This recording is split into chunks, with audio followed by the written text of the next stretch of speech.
Today on Roadless TV, it's lights before lockers. We're going to put these windshield floods on as well as wire up a pillar switch on our buddy Shooty's JK today on Roadless TV.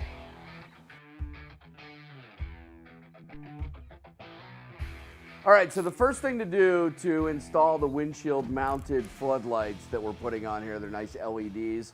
We're going to take a few things off to get started. First thing, got to remove the windshield wipers. Windshield wipers, you just need a 13 millimeter socket. They unscrew, pull right off. And then you need to take the cowl off.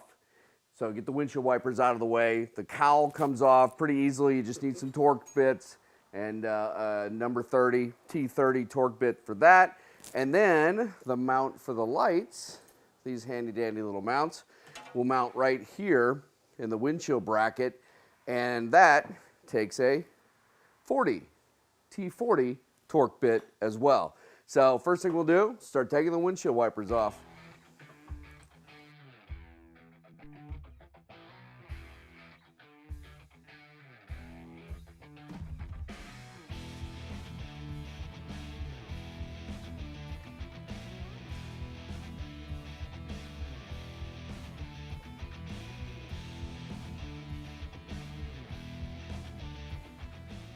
So I forgot to mention, you've got these 4 black retainers for this plastic piece in the cowl.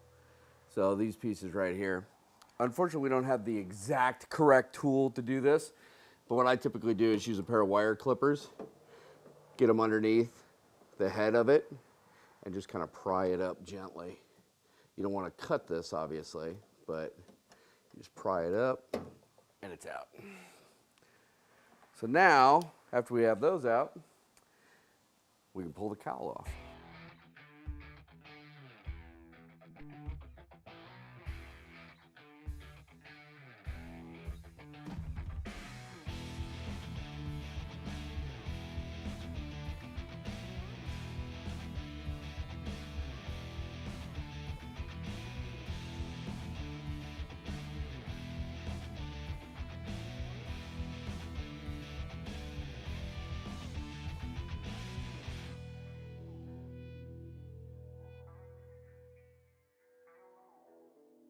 So we finally got the cowl off. Unfortunately, a previous owner, as what happens with a lot of Jeeps, you find idiotic stuff that people do. They siliconed all the fittings on the cowl.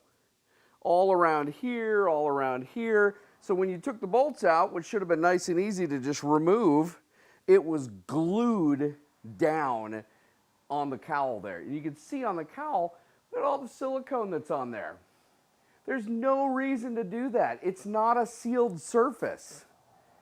I don't know who did it, but I'd like to find them.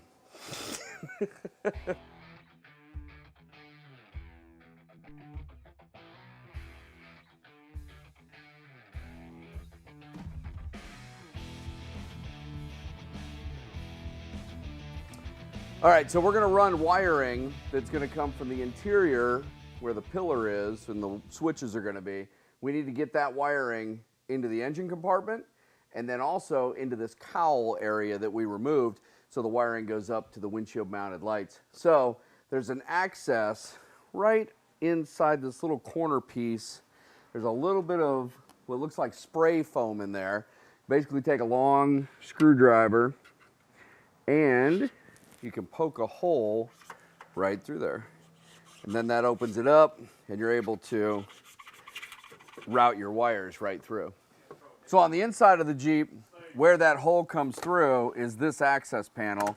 So you just need a screwdriver, butter knife, this little plastic thing that we found in Trevor's garage. And then you can see, here's the hole and here's where your wiring is going to come through, right here. And then it'll go up into this pillar, and that's where we're mounting the switches. Right through to the engine compartment. Perfect. So we got some of the foam cleared out and that hole that we're going to use to put the wiring in. And it comes through up inside this kind of cowl corner And it's just a very small hole right up in here that you're going to run your wiring through, and then we'll bring the wiring up here, and it'll end up in here to come to the lights. All right, so the wiring harness that we're going to use, really easy. We bought it on Amazon. And what's nice about it, it's got the relay connected. Why do we need a relay, Scott? You don't want to run full power through the switch that turns the lights on and off. You want to run full power through the relay to the lights. The switch only turns the relay on and off.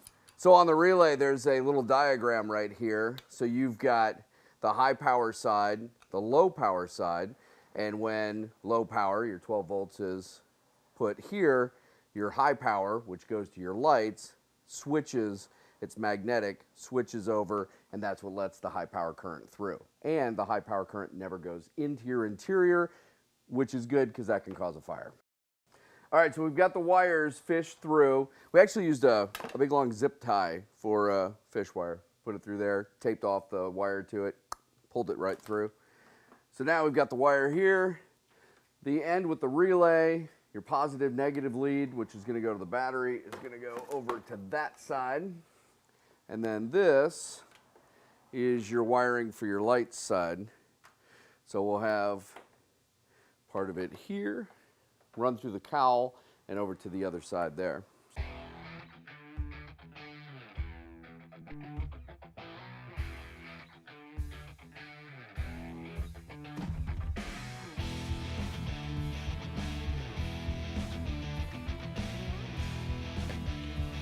All right, so we've got the pillar switch pod from Rugged Ridge. That is what we're going to install. This is the pillar right here. We used a Dremel to cut out where the switch is. And all you really need is one of these, little cutting wheel. You cut that, that's your flat parts that you cut, and they actually kind of score it for you so you know where you need to cut. And then you use this little finishing bit here, which is actually like a little polishing bit, to get into the corners to make sure you got the hole the right size. Always go undersize, enlarge it as you go. It's way easier than trying to fill that back in or using glue to hold this thing in. So these switches have these little tabs right here. So when you push them in, they just lock in, and that's it. It's in. So we got our LED light bar switch, and then cool little USB charger port here as well, and room for 2 more switches. So front and rear locker, more light bars, ejection seat, whatever.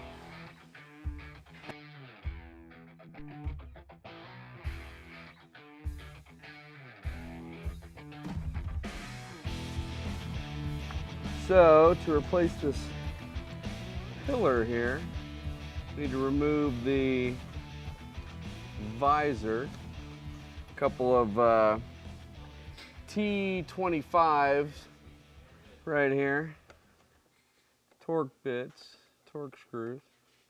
If I get the second one here, there we go.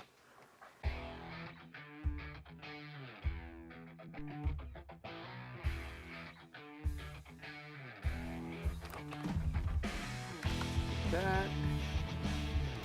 Get this up here out of the way. So here's our new one. Run this wiring up into the pillar. Follow the wiring diagram for the switches and for the USB port. So now we just slide this thing back in where it goes in here.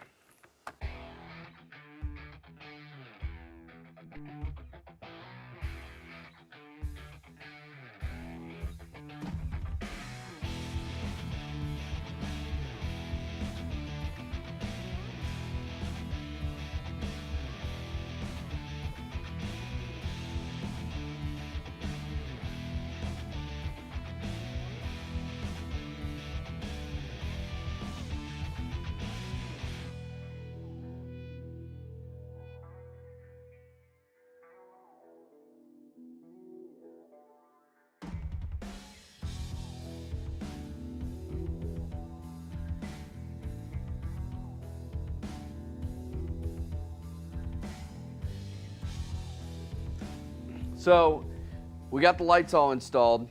One thing that you'll find when you run windshield lights is your antenna will slap them as you're going down the road.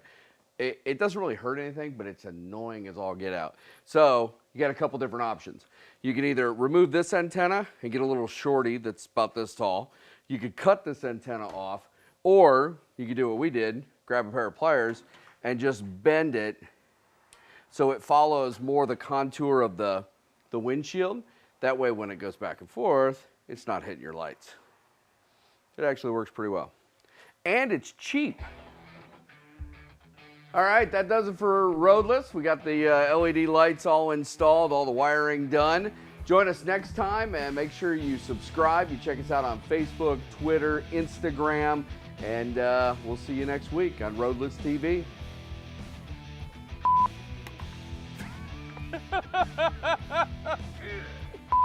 Hole right there.